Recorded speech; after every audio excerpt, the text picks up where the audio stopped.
Florida hurricane. We have a hurricane sale, ladies and gentlemen, and it's all in the real estate market. And I'm going to teach you guys exactly how to take advantage of it. And not only am I going to teach you how to take advantage of it, but I'm going to teach you a few tricks here. I'm like, what do they say? Tricks are for kids. Tricks are for you guys. Tricks are for people in Florida who are investing in Florida and are going to take advantage of what's happened. And so, like I've always said, where there is financial distress, there's opportunity. Where there is physical distress, there is opportunity. Where there is natural disasters, there is opportunity. And unfortunately, there's families that are going to be hurt through this process. And my heart and blessings go out to all of them. I can't fix that part of it, unfortunately. We can help rebuild and we can help stimulate the economy. And what better way to help these people than through the means of rebuilding, because there's going to be a lot of capital investment, a lot of job opportunity, and there's going to be a ton of stuff happening in Florida that we can't fix in regards to the bad part of it, but we can make it better. Okay. And so when we sit back and we talk about, okay, Florida hurricane, what will happen to housing prices and lumber prices? Let's talk about that. Sorry for all the stuff in the background. That's real estate domination stuff, by the way, ladies and gentlemen. These boxes and all this stuff down here, is all going to the event. Boxes just loaded all through these cabinets of forms, pens, all kinds of stuff for the event in Las Vegas. Just FYI, just want to throw that out there to you guys. I want to talk to you guys about lumber prices and housing in Florida right now. Okay. So here's the big thing. Anytime there's a natural disaster. So if you go back historically, and let's go back to the tsunami that was in Louisiana several years ago. Let's go back to Hurricane Andrew, which annihilated Florida several years ago, 20 years ago. And let's just go back to any of the natural disasters that not only happen here in the United States, but anywhere in the world. And it all comes down to supply and demand. Okay. So we've just went through one of the roughest and toughest lumber shortages that we've ever seen as a nation, at least over the last 100 years, right? And so we have seen prices and increases of prices on lumber that have went through the roof, this summer being the highest of them. I took down a 2,500 square foot build right in the height and heat of the lumber. That house cost me over $85,000 to pay for that lumber package. At the same exact lumber package 3 years ago, same exact house that we built, full lumber package cost me $38,000. So we are more than 2.5x over what the prices are on lumber at the heat of the summer. Now, good news is lumber prices have softened, and now I'm building another 2,500 square foot house that's actually right behind the process of the other one, and the lumber prices, lo and behold, I only paid for the total lumber package $60,000, including trusses. And so that's a $22,000, it was like almost $23,000 savings just over the last 60 days from framing the other house. Okay, now since that's happened, the prices even dropped even more. One of our students just went in and they are framing a house right now, and their lumber package all in is going to be someplace in the neighborhood of about $55,000. So they've dropped even more. Now, why do I mention this to you guys? Because the hurricane's going to change this, okay? And as God is my witness, you watch and wait to see what happens with everything that happened in Florida. It comes down to supply and demand. Now, the only thing that will not allow lumber prices to go back up in lieu of the hurricane is if the tariffs on Florida were lifted and lumber was being able to get imported from Canada. So if the tariffs on Canada are lifted and we're able to import lumber from Canada into the United States, lumber prices would drop all the way back down, and we'd be paying the same prices we're paying in 2018, 2019 for lumber. But until those tariffs are lifted, if they're ever lifted, our lumber prices, they'll go down, but there's still a supply and demand issue. So much so that we're barely starting to see the light of day for lumber prices going down, and then catastrophic hurricane comes in, annihilates Florida, more homes damaged in this hurricane than any other time in history. I think it was something like 1940 that anything this bad has happened to Florida. So it's been a long time, almost 100 years. And so when we sit back and we look at that stuff, DJ, what's up, bro? Dude, we need to go live. I promise you, I've been on the road for 2 weeks, bro. And I'm like so inundated with stuff. We need to go live on Instagram. And I don't know if I can do it tomorrow. I'm going to try my hardest, bro, but bear with me. do not throw me under the couch and throw the key away and say, this dude is pulling my leg. Bro, I promise, God is my witness, we're going to go live. Just give me a little time. This was supposed to be aired at 3 o'clock, by the way, and it's late at night. We're doing our real talk on real estate this late. So I'm not even doing my own lives at the right time. So I want to make sure I commit my obligations and promises to all of you guys. And I promise to go live on Facebook today for all of you guys. So we're live. It's a little late, but we're here, and I'm bringing it all to you guys, and I'm laying it all on the table. So look, lumber prices will go up in relation to the hurricane. Okay, you watch, wait, and see. Now, it won't happen in the winter, because housing drops in the winter no matter what, okay? So development drops in the winter, most places freeze over, so it slows down. That doesn't mean that if you're buying land, building houses, you shouldn't build in the wintertime. That's the best time to build, because now you have a better labor pool. Costs typically go down in the winter. It's my favorite time to build is in the winter. People go, well, winter's coming. I don't know if I should be building in the winter. I'm going, are you kidding me? Best time to build. Why would you want to build when it's super, super busy? So when we get into the spring and we start accelerating the market again come spring and moving into summer, when more homes start going up again, guess what happens to lumber? Supply and demand. Now, the rebuild on Florida is going to start happening immediately, but it's going to take a while to get permits. It's going to take a while for architects and engineers to come in, developers to come sweep this up. And there's a lag time on the purchase of this stuff, which is what I'm going to talk about now. So if you want to learn how to purchase this stuff, hang tight 1 second. And I'm going to give you all that information on how and what you should be looking for. Okay. Now, so lumber prices will go up with what's happened in Florida. Absolutely. Most definitely. They're going to go up. Okay. Now, when they do, I don't believe they're going to go up as high as they did during the pandemic and post-pandemic. I believe they're going to go up, but I believe they're going to go up in conjunction to where we are economically with the market right now. But they'll be someplace about where they were 2 months ago.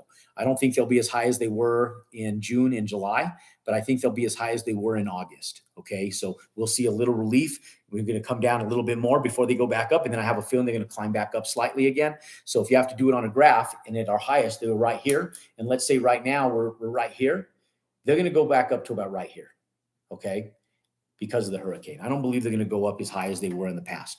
Now, unless another pandemic or something happens, which I don't foresee, right? Now, how does this affect us? Now, it doesn't really affect you guys if you guys take advantage of what I'm telling you guys right now, right? Everything has to underwrite. Now, when lumber prices go up, what this is going to do for the Florida market is it's actually going to stabilize real estate in Florida, because, again, it comes down to supply and demand. Now, what happens to all these people that lost their homes in Florida? Do they move back up to New York? Do they go back up to upstate New York, and do they go back to the big city? Probably not. But there is going to be an interim time. They need to find housing. So they may go to New York and migrate for a short time, but ultimately they want to come back down, and they want to have the tax-free income, and they want to have the coastal lifestyle that they were already partaking in right now. Now, some people will migrate maybe up to Atlanta and some of the other areas just around the areas that got hit, maybe Jacksonville, the Panhandle, and some of those areas. But ultimately, that real estate is going to need to be stabilized. There's going to be a lack of housing there because there's already a lack of housing there. And now there's even more of a lack of housing there. So real estate prices, as construction stabilizes, contractors have to make money. It all goes based, again, on supply and demand. So when the demand goes up for real estate, which now with the hurricane, the demand has went up substantially, there's going to be a supply issue. When there's a supply issue, the costs go up. So it's going to continue to stabilize that market. So for those of you guys that are reading nationwide that the real estate market is getting hit by 12%, 20% on prices, don't count and bet on that in Florida, especially right now that everything that has happened as far as the hurricanes, this is going to help stabilize the market unless it's physically distressed assets. So listen up. I'm going to explain the physically distressed asset part of this whole game right now. So those of you guys that are watching this understand that there's probably a percentage of people that did not have homeowners insurance or maybe lapsed on their homeowners insurance before this happened. Now, can you guys agree with me or disagree that there's probably a good percentage of people that this happened to? Okay. I would bet to say that there's probably a good percentage of people that didn't have homeowners insurance or lapsed on their own homeowners insurance at the wrong time. Unfortunate circumstance, but very, very true. Okay. Now, that's one thing. Second thing is that people will buy the most inexpensive insurance and they'll put caps on it. So they have what's called replacement cost. Now, how many people think, and maybe this is something that you need to pay attention to for your own homeowner's insurance right now, and maybe you need to make a call tomorrow on this, because I know that every time I buy a building and I'm guilty as charged, the insurance company will say, Jerome, what's your replacement value on this building? Or what's your replacement value on this home? Now, how many people can agree that most people have not increased their replacement value of their home over the last 2 years, but we've seen prices of construction materials inflate through the roof? Yes or no? Yes. So inflation has been real the last 2 years. Now, I would probably bet that in excess of 50% of the people that got hit in this hurricane have not have not increased the replacement values of their homes. Okay. So with that being said, if they maximize the peak amount of money that they can get from the insurance company, how do they get the remaining amount of money to complete their build? Now, if they're affluent, they can pay for it. If they're affluent and have great credit, they can get a bridge loan, or they can get a construction loan to finish the construction to be able to finish their home. Now they're more in debt because they didn't have that capital, and their insurance isn't going to cover all of it. They're going to hit the maximum threshold of their insurance. Now, insurance companies, believe it or not, they're not going to pay you out. They're going to underwrite the insurance policy to a T. And they're going to do everything they can to mitigate their own risk because they're a business. And so as the insurance companies go in and they mitigate their own risk, who loses? The homeowners. Because just like insurance companies, they're not in business to pay out insurance premiums like this. They're in business to make money. They're in business to make profit. So they're going to mitigate risk. That's why they have sophisticated attorneys that they hire in-house full-time, is just to manage stuff like this, catastrophic incidences just like this. And so when they do that, there's going to be this gap of equity that people aren't going to fulfill. So what happens? Okay. So far, watch, we're not done yet, because I'm going to tell you how to take advantage of this. So follow me here. Okay. So first, we have people with no insurance. Okay. That's number one.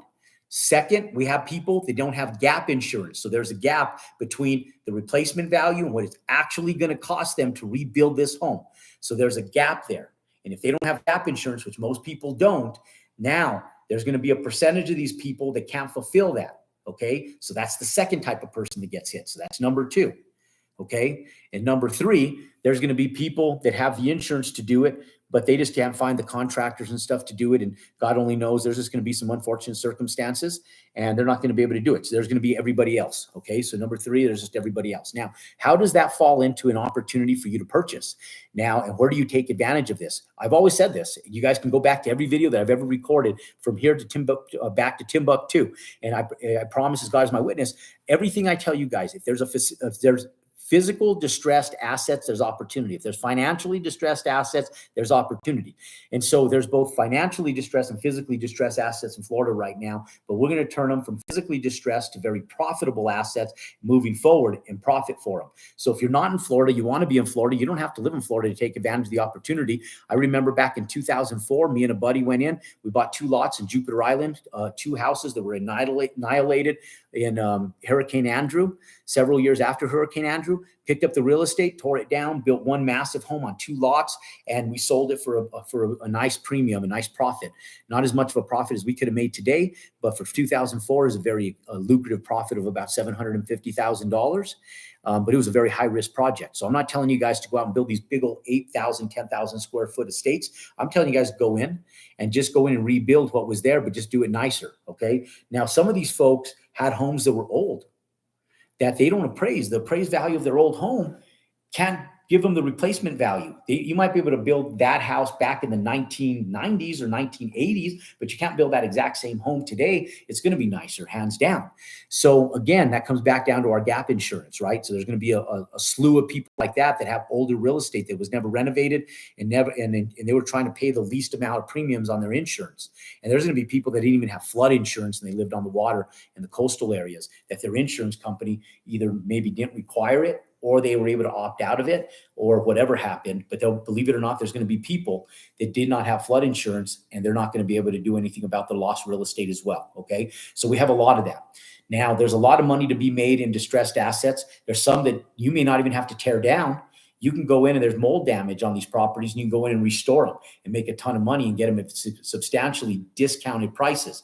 Now, the first thing you're going to want to look for is you're going to want to look for people that go delinquent on their mortgages.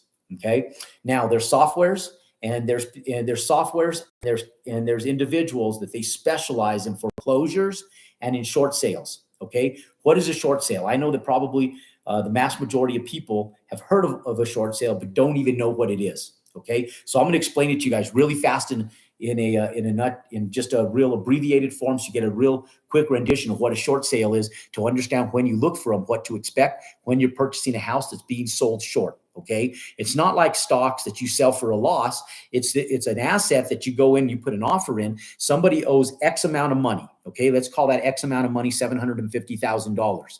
And that person's been paying on that mortgage for some number of years.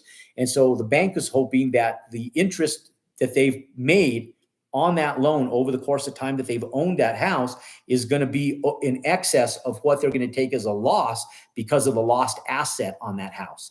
And so the difference between what they owe and what they actually purchased or actually sell that house for is the short of that sale, right? It's the shorting of that sale of that home. So if they sell that $750,000 house that has mold damage for $500,000, they sold it short $250,000, what's actually owed on that house. Okay, that's what a short sale is. And so what's going to happen is there's going to be people that don't want to ruin their credit. They just can't afford to pay the mortgage company anymore. And so you're going to see on the multiple listings from realtors are going to say, this one has not went into foreclosure. It's short sale approved. Okay. Now there's going to be people that are going to go in there and they're going to say that it's a short sale, but they haven't gotten it approved by the financial institution yet.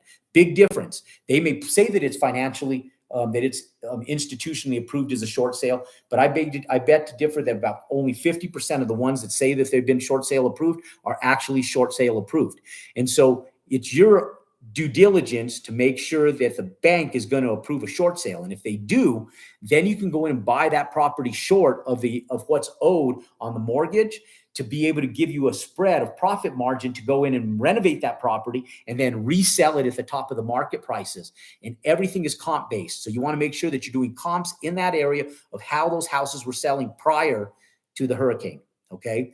And if you do that and you build in perspective to what the comps were prior to the hurricane, you can have a really solid business model of profitability spread on what you're going to need. Now, I'd go in and underwrite these things as a gut all. Like, even if they have mold damage, just assume you're going to have to gut the walls, go all the way into them, take them out, mold restorate all the lumber, wood, concrete, whatever has mold damage in it, and then reseal all that stuff, get it certified by a mold certified testing company, get it stamp sealed and approved so you have it in your paperwork, file that away that they've approved it, that it doesn't have high levels of mold anymore, and then rebuild that asset. And then you go in, resell it, and then you get the margin spread. So short sales are a big thing to look for. Now, the thing is, some people, investors, if you've been an investor for the last 5 to 7 years, you're like, what is a short sale? It's because you don't even know what a short sale is, because there hasn't been any available across the entire United States for the last 10 years. Short sales stopped existing 10 years ago almost. And so foreclosures have been at an all-time low for the last 5 to 7 years. And so now, Florida, ladies and gentlemen, you will start to see a financial opportunity in short sales and foreclosures. And so it's going to be the properties that got annihilated the worst in this hurricane, and any of them that people that fall into those 3 categories. So if you're just joining us now and you haven't watched the whole video, go back, watch the video from the beginning so you understand what those 3 categories are. Pound hashtag replay. Give us a big fat thumbs up if you like the content, appreciate what I'm going over with you. I still got a couple more things to go over in regards to foreclosures, and then pound and subscribe to our YouTube channel. And if you're doing this on repeat, then put hashtag repeat in the comment section, but pound that thumbs up button, pound that subscribe button. So you're notified with more content just like this when there's stuff like this is happening in our economic and world that has to do with real estate investing and developing. Okay. Now, get through all that garbage, and let's talk about foreclosures. Okay. So that's short sales. That's people that want to save their credit. What's cool about people, if you're in Florida and you're looking at this and you're one of these people that's affected, I'm going to give you just a little bone here, because I'll tell you guys that if you're one that's being affected by this and you're sitting back scratching your head going, Jerome, explain that short sale stuff to me again. Here it is. So look, if you're being affected by this, you're in Florida and your property just got annihilated. You didn't have gap insurance. You had no insurance at all. Go to your bank and Clean out your bank account. The banks are going to look at what you have financially in there for a 3-month period. After 3 months, if they see that your bank account has been annihilated for 3 months and you have no more money than you need just to make a living, then they'll say, well, we'll approve you to go short. But if you have $100,000 in there, they're going to say, we're not going to approve you to go do a short sale. You have 100 grand, keep paying us until that 100 grand wears out. Because to get short sale approved by a bank, they want to know that you're in financial distress. Okay. So just FYI, little tip, make sure that you don't show an abundance of cash or liquidity, because you will not get your short sale approved, even if your house is annihilated. You don't have gap insurance, and even if your house, even if you're delinquent on your payments, they would rather foreclose on you than give you a short sale. So just FYI, a little brief of knowledge there. Get rid of the money in your bank account, go buy a new car, put it in some stocks, get it tied up someplace that you can't touch it, just so that way you can go in there and get short sale approved. And that way you can go out. And what's cool about short sales, it doesn't ruin your credit. You'll get a mark on your credit, but if you go into a foreclosure, it ruins your credit. Now you have to climb yourself out of that, right? So that slows and hinders your ability to invest long-term, or at least it takes a little longer to get that off your credit and get it rebuilt. With a short sale, it gives a little scar on your credit. It just shows that you were late on a few payments. The mortgage did get fulfilled, so you didn't foreclose on it. So you did land up paying the mortgage on the terms of the bank in full. You met terms, your new terms, the short sale terms, but you met the terms. And so it doesn't ruin your credit. So just FYI. Now, in addition to that, foreclosures, there's going to be people that don't know this stuff, ladies and gentlemen. They're just going to stop paying their mortgage. They're pissed. They're broke. They're frustrated. They got to go rent a place. They don't have the ability to pay the rent and the mortgage on their distressed asset. So it goes into foreclosure. The bank picks it up. They take ownership of it. Not only that, then it becomes an REO. And then it goes into one of the HUD properties, or a broker that's HUD certified, or it's going to go into somebody that's foreclosure certified to work with the banks and financial institutions. Now you're going to see these foreclosures, and the same thing goes with foreclosures as goes with short sales. So now you go in, you have to underwrite them to be able to rebuild that distressed asset. Okay. Now, don't get frustrated with this process, because the banks go in and they have a little computer generated software that tells them what the value of that house is in spite of the damages. They do this little artificial stimulus deal that says, well, it's going to cost X amount to rebuild this property, and the house can be worth this much. So we're going to approve it for $600,000, even though its full value is $750. Remember their example of 750. So you're saying $500,000. And so don't ever budge on those prices. If you know it's going to cost you $100,000 in restoration costs, and you're going to make $150,000 spread on profit, then stick to that $500,000 purchase price, whether it's a short sale or a foreclosure. Now, typically short sales take longer than foreclosures. When you go in and put an offer in on a short sale, be patient. Be patient, because they do take time. Some institutions are set up for them. A lot of institutions got really savvy and quick with short sales back in 2009, 10, 11, because of how many that were coming out of the woodworks from the recession. Now that's went by the wayside. People aren't going to banks are not going to afford staff to have a short sale department, because there's no short sales or foreclosures. There's very minimal amounts. So now they've forgone those employees. So just expect that short sales and foreclosure purchases, you have to be patient, and the patient man wins. Okay. So just throw a ton of offers out there. I'm going to give you a little last tip on how to write up your offers. When you go out there and you write up an offer on a short sale or on a foreclosure, just go in and make the offer only good for 24 to 48 hours, not in excess of 48 hours. And if the bank does not respond to you in 48 hours, that contract is ultimately void and null, and you have no obligations to fulfill that contract if it's beyond that 24 to 48 hours. Hence, put an offer in on a property every 24 to 48 hours, and just put a ton of offers out there, because as they expire, you have no financial obligation to those offers. But what you do have is you have an offer in, and if they take a week, 2 weeks, 3 weeks, a month to approve your offer, you can either say yay or nay. And if the first one comes out of the woodworks, it's a great offer, then you can start rekindling that offer again, bring the paperwork up to par. And if something else comes in later that you just don't have the bandwidth to take, you could just say, sorry, no go. I've already have another deal. Okay. Or you can take down another deal if you want more deals. Okay. So just put in an excess of offers, wait 24 to 48 hours, make sure the contracts are void and null, but just know that you have your contract set in place. And I would continue with follow-ups to the bank regularly, saying, hey, we had an offer that we put in 2 weeks ago. Just want to see what the status is. And then follow through and follow up and follow through on those. Okay. But ladies and gentlemen, Florida, there's going to be tons of opportunities. Lumber prices will go up, and we will see a little bit of increase in lumber prices come summer next year is what my projections are. And but we're going to see a lot of opportunity out of Florida. Take advantage of it. You contractors, you suppliers, you guys, you investors, you fix and flippers, and all of you builders out there buying land and building houses. Ladies and gentlemen, take advantage of what's happening in Florida.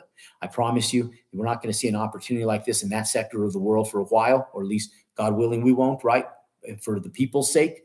But we can't fix what's already happened. So now go in and fix your bank account.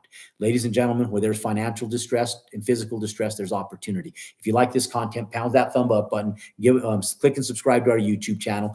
And I look forward to seeing you guys next time. Thank you guys for joining us for Real Talk on Real Estate. It's Wednesday night, and I look forward to seeing you guys next Wednesday. God bless, and go out and compound your success.